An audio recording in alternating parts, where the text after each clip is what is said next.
Hello दोस्तों, कैसे हैं आप सभी।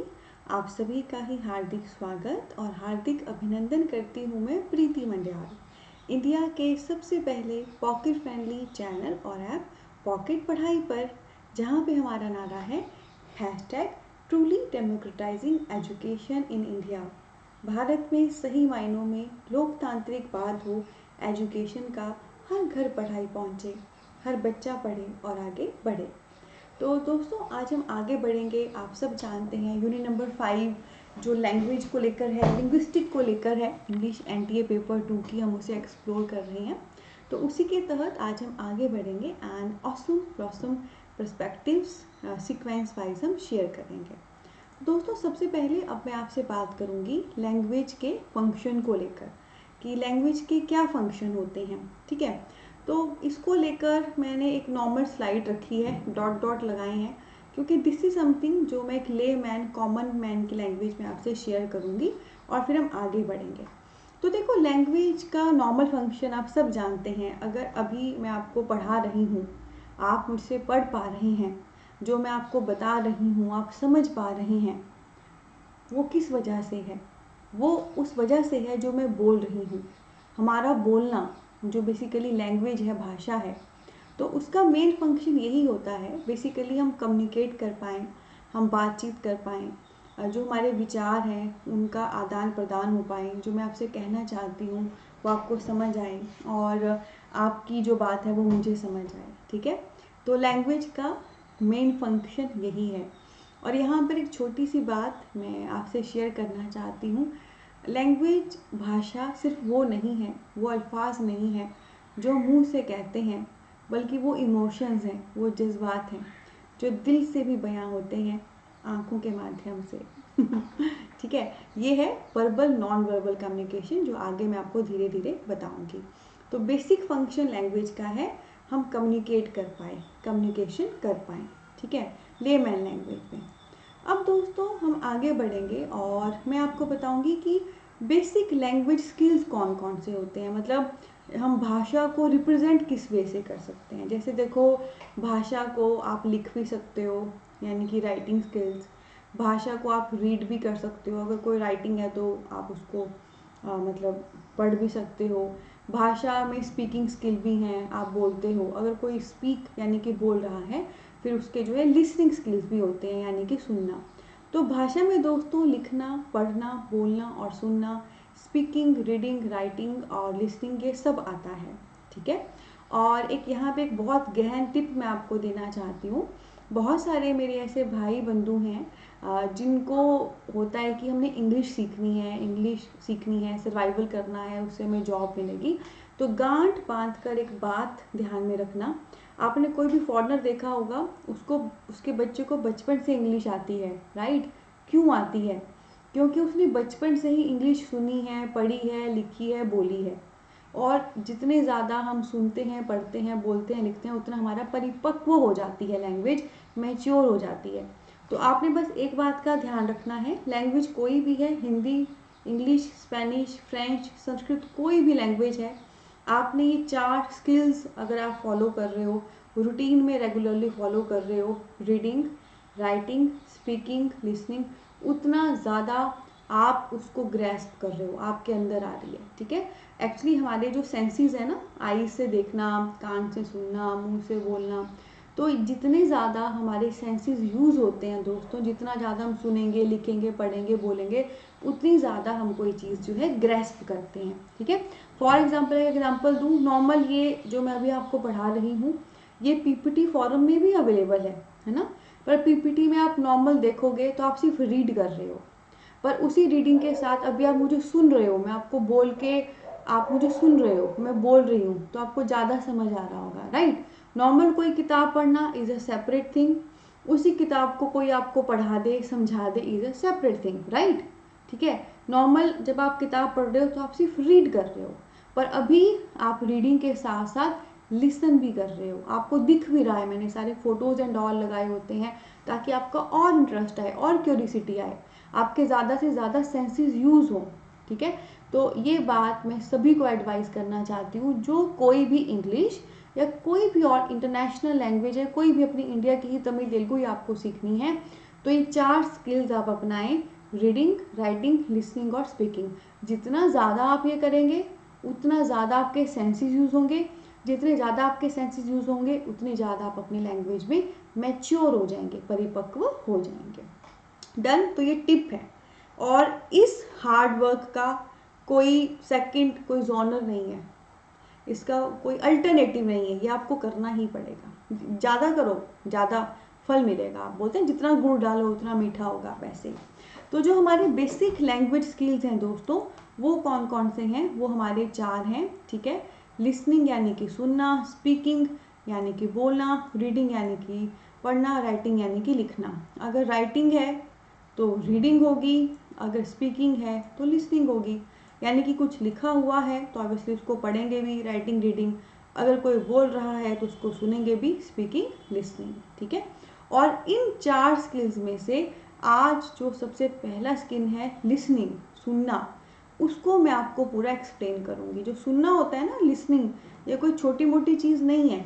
जब आप कोई चीज़ सुनते हो तो उसके सुनने के बहुत सारे पर्पस होते हैं कि आप किसके लिए वो सुन रहे हो, और उसी आधार पे कि आपका पर्पस क्या है, उसके आधार पर दोस्तों हमारे सामने लिसनिंग की बहुत सारी टाइप्स हैं, ठीक है। कई बार हम सिर्फ इसलिए सुन रहे होते हैं ताकि हम सामने वाले का जवाब दे पाएँ किसी बात का। कई बार हम इसलिए सुन रहे होते हैं कि यहाँ से सुनेंगे, अपना कुछ नॉलेज पक्का करेंगे, उसके आधार पे कुछ और क्रिएट करेंगे। तो सुनना is not a simple thing. आप कोई भी चीज़ सुन रहे हो किस पर्पज़ से, ठीक है।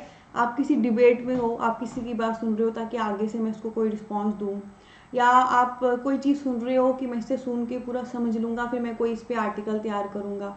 सो लिसनिंग की बहुत सारी टाइप्स होती हैं, और वही टाइप्स अभी हम लेंगे हंसते हंसते कट जाएं पढ़ाई के रास्ते। दिख रहा है ना आपको फोटो? दिख रहा है ना आपको फोटो? लिसनिंग यानी कि सुनना। आइए सुनने के प्रकार देखते हैं। बारी बारी से मैं आपको सारे प्रकार के नेम बताऊंगी, हर नेम एक फुल कॉन्सेप्ट है, उसे समझाऊंगी। चलिए करना शुरू करते हैं।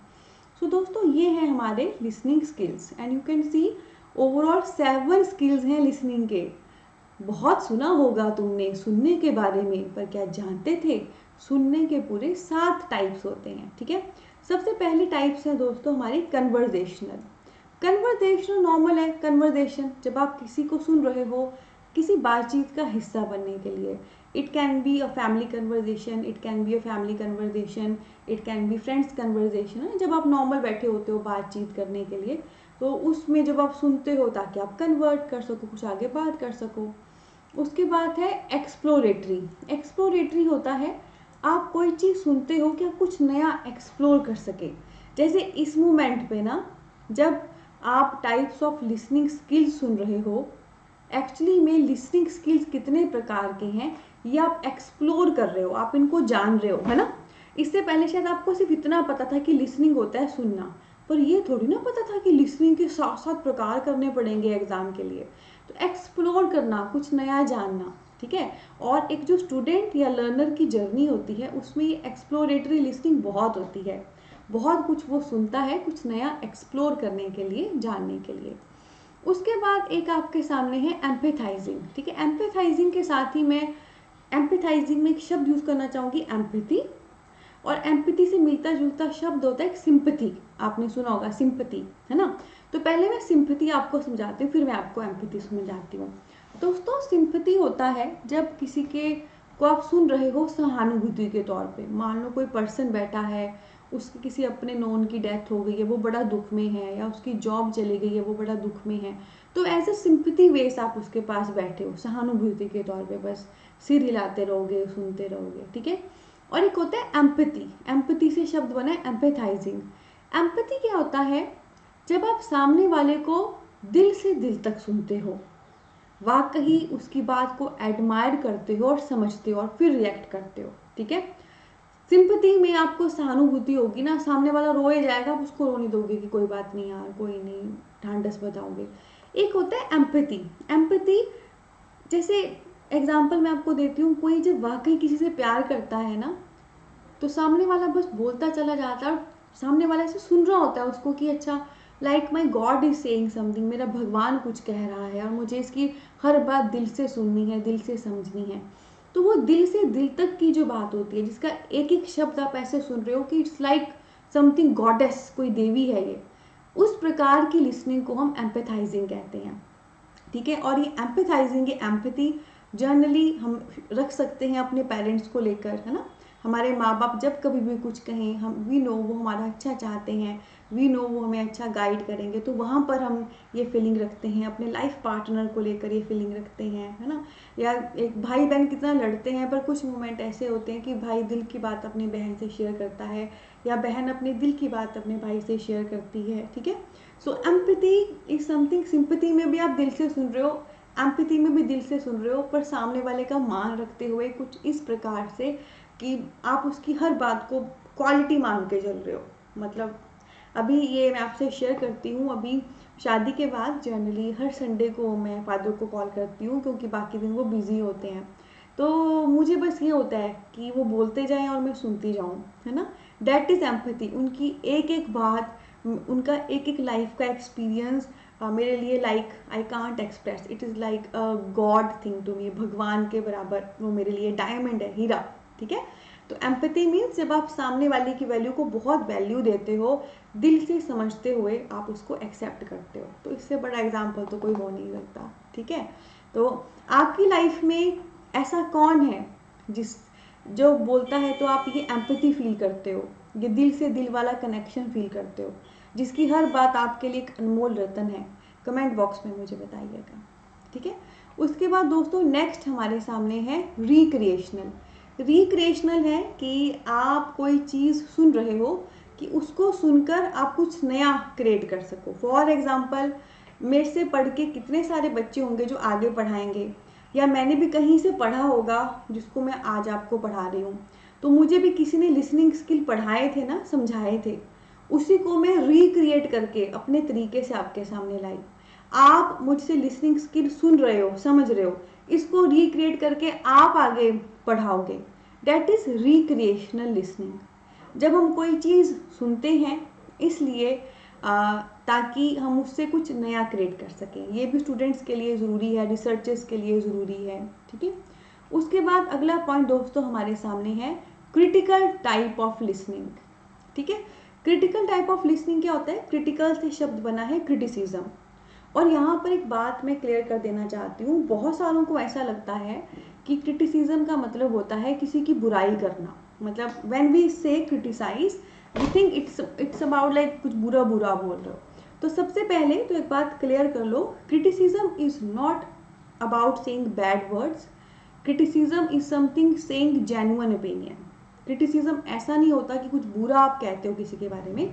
क्रिटिसिज्म में अच्छा और बुरा दोनों हो सकता है, बस अच्छे और बुरे की जगह आपका मेन फोकस होता है जो जेन्युइन आपकी किसी चीज़ के प्रति फीलिंग है वो आप कहें।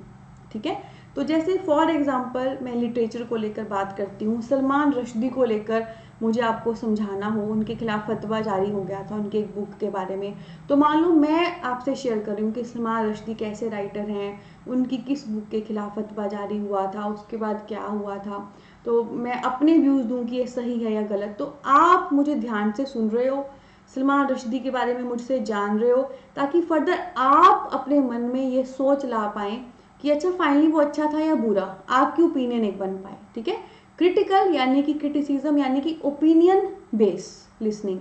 आप किसी को सुन रहे हो ताकि उससे आप उसका अच्छा बुरा निकाल सको और अपनी एक सोच बना सको। ठीक है, तो आपसे ध्यान रखना है, criticism is not about bad, it's about a genuine opinion, genuine wording, genuine saying, it can consist of good और बैड। ठीक है, आइए आगे बढ़ते हैं। उसके बाद दोस्तों नेक्स्ट है हमारे सामने सिंथेसाइजिंग। सिंथेसाइज आप सब जानते हो, सिंथेसाइज करना, कोई चीज़ बनाना। तो आप कोई चीज़ सुन रहे हो कि आप कोई चीज़ बना सको। फॉर एग्जाम्पल, आप अभी मेरे से ढेर सारे लेक्चर एक एक करके सुनोगे ना इस लैंग्वेज यूनिट के, तो एंड में आपका अपना सिंथेसिस, आपका अपना नॉलेज बिल्ड हो जाएगा लैंग्वेज को लेकर। अभी आप मुझसे सुन रहे हो ताकि आगे चल के आप औरों को सुना सकें, आगे चल के आप औरों को पढ़ा सकें। कब पढ़ाओगे? मुझसे जो पढ़ा है उसको अपने लेवल पे आप सिंथेसाइज कर पाओगे, उसको आप अपने लेवल पे बिल्ड कर पाओगे। ठीक है, सिंथेसिस, कोई चीज़ बनाना। आप किसी से सुन रहे हो कोई चीज़ बनाने के लिए, जैसे आप यहाँ पे मुझसे पढ़ रहे हो, मुझे सुन रहे हो ताकि आपका एग्ज़ाम क्लियर हो जाए, उसके लिए आपके नोट्स बन जाएँ, उसके लिए आपका नॉलेज बिल्ड हो जाए। और last but not the least is analysing. Analysing होता है चीज़ों को एनालाइज करना, समझना, है ना। तो जैसे एमफिल करते हैं बच्चे, पीएचडी करते हैं, पोस्ट पीएचडी करते हैं, रिसर्च वर्क उसमें होती है। तो उस रिसर्च वर्क के दौरान आपने देखा होगा कितने सारे मोमेंट होते हैं।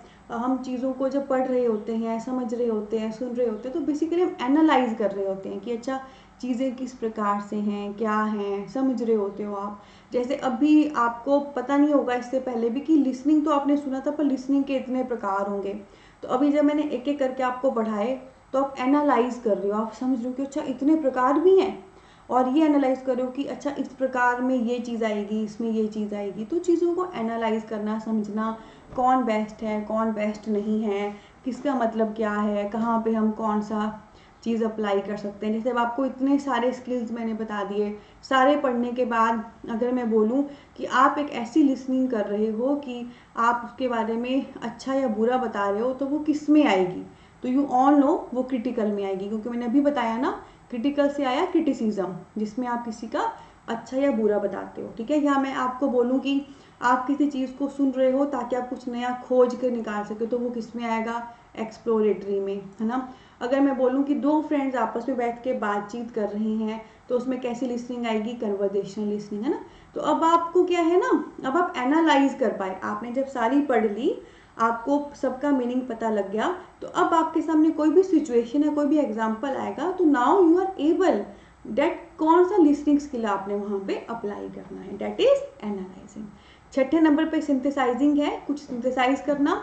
जैसे आप इतने सारे लेक्चर करने के बाद लैंग्वेज को लेकर अपने पूरे नोट्स सिंथेसाइज कर रहे हो, बिल्ड कर रहे हो अपना नॉलेज, और एनालाइज है चीज़ों को एनालाइज कर पाना, समझ पाना, और सही तरीके से अकॉर्डिंग टू सिचुएशन अप्लाई कर पाना। तो दोस्तों आज के लेसन में ये हमने सारा किया। आज मैंने आपको क्या क्या बताया, एक तो लैंग्वेज के फंक्शन क्या होते हैं, नॉर्मल लेमन लैंग्वेज में समझा दिया, और स्किल्स कौन से हैं, 4, और मैंने बताया reading, writing, listening, speaking, 4 skills हैं। जितना बोलोगे, बार बार करोगे, सेंसेस यूज होंगे, आपकी लैंग्वेज पक्की हो जाएगी। टिप भी दे दिया, प्रकार बताए, और लिसनिंग के हमने सारे स्किल्स इसमें ले लिए। आने वाली क्लास में दोस्तों I will be sharing, you can see this बच्चा ये पढ़ रहा है, तो रीडिंग स्किल्स मैं आपसे शेयर करूंगी, और रीडिंग स्किल्स में बकायदा बहुत तगड़े तगड़े मॉडल्स हैं जो मैंने आपको बताने हैं। लिसनिंग में तो आपने नॉर्मल प्रकार ही सुने ना, और प्रकार सुन के चलो आपको आइडिया लग गया नेम से, पर आगे रीडिंग में तो पूरे मॉडल्स हैं। पर डरिए नहीं, मैं आपकी जर्नी के साथ हूँ। तो कैसा लगा दोस्तों आपको सेशन? अच्छा लगा है तो सेशन को थम्स अप दें, प्यार दें, और क्या आप ऐसे ही कंप्लीट इंग्लिश एनटीए करना चाहते हैं? तो दोस्तों आज ही डाउनलोड करिए इंडिया का सबसे पहला pocket friendly education app Pocket पढ़ाई, जो लिंक है नीचे डिस्क्रिप्शन में दिया गया है। यहाँ पर दोस्तों मात्र 2499 पे पूरा इंग्लिश एनटीए का कोर्स मौजूद है, वो भी एट इजी इंस्टॉलमेंट ऑफ 833, और वैलिडिटी है 1 ईयर की। और ये एक कोर्स नहीं है, बल्कि ये बंडल ऑफ कोर्सेज है। इसमें आप जाओगे, प्रॉपर हर यूनिट आपको अलग से मिलेगी कोर्स के फॉर्म में, हर यूनिट पे प्रॉपर स्टडी मटेरियल, ढेर सारे authentic MCQs, proper systematic way से लेक्चर्स, और mock test, test series, practice paper, PYQ, बस आप नाम लीजिए क्या नहीं है, सब आपको यहाँ पर मिलेगा। और वैलिडिटी दोस्तों मैंने 1 साल की इसलिए रखी है क्योंकि इट्स लाइक आप दिन के 2 कप चाय पीते हो तो 20 रुपये पड़े आपके, मतलब पॉकेट फ्रेंडली फीस है, और 1 साल की वैलिडिटी है। क्योंकि कोई भी मान लो स्लो लर्नर है, या कोई फास्ट लर्नर है, या कोई ऐसा है जिसके पास टाइम है पढ़ने को, या जिसके पास नहीं है, तो सभी इस कोर्स को करके ना नेट जेआरएफ विद रैंक करके निकले। मैंने मतलब सबका ध्यान रखा है मैंने इसमें, है ना। तो साथ में दोस्तों हमारा व्हाट्सएप या कॉलिंग नंबर भी इस वीडियो के डिस्क्रिप्शन में दिया गया है, इस वीडियो के साथ। तो वहाँ पे आप हमें कॉल कर सकते हैं, व्हाट्सएप कर सकते हैं। हमारी टीम आपको ज़रूर गाइड करेगी इस ऑसम ब्लॉसम कोर्स के साथ में दोस्तों हमारा बहुत प्यारा परिवार है, इंस्टा, टेलीग्राम, फेसबुक, ट्विटर पे, वहाँ पे भी हमें फॉलो करें, लिंक्स डिस्क्रिप्शन में दिए गए हैं, ठीक है। तो इसी नोट पे लेती हूँ अलविदा। बहुत सारा प्यार, बहुत सारी ब्लेसिंग। ध्यान रखिए, हार्डवर्क करिए स्मार्ट अप्रोच के साथ, तभी आप आगे बढ़ पाएंगे। जो भी पढ़ा रही हूँ प्रॉपर कॉपी लगा के सिस्टमेटिक वे से हर लेक्चर को करिए, बच्चे रहोगे तो बचे रहोगे, और जो डिवाइन समय दोस्तों आप अपनी प्रेपरेशन को दोगे वही आपको डिविनिटी बैक करेगी। इश्क मोहब्बत प्यार करिए अपने काम के साथ, और मैं मेक श्योर करूँगी कि आपको मज़ा आए और इश्क मोहब्बत प्यार हो आपको अपने काम के साथ, और rest divinity will also give the same to you. बहुत सारा प्यार और ब्लेसिंग। मिलते हैं एक और ऑसम लेक्चर के साथ आने वाले लेसन में। Take care. और हाँ, यहाँ पे भी कोई भी टर्म या कोई भी कॉन्सेप्ट आप चाहें तो गूगल पे जाके देख सकते हैं। यहाँ पे कोई आपको पूरा विकीपीडिया से देखने की जरूरत नहीं है। कोई भी टर्म या कॉन्सेप्ट लगे you want to explore more तो उसको गूगल पे जस्ट देख लेना। Take care.